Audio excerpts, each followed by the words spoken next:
Julia Montes, tuloy sa sigabo, nila ni Coco Martin, hindi papalitan ni Angel Locsin.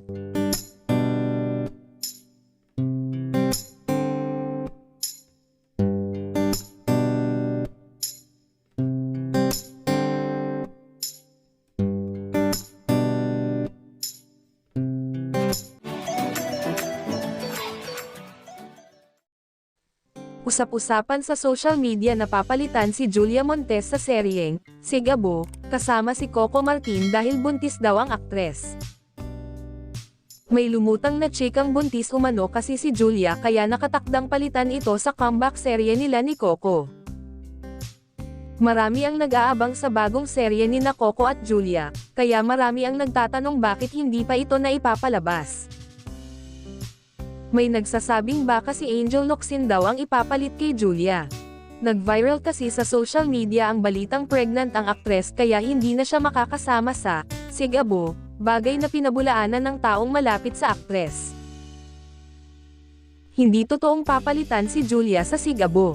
Kasalukuyan nga silang nagteteping ngayon, ani ng malapit na kaibigan ni Julia. So, hindi buntis ang long-time girlfriend ni Coco.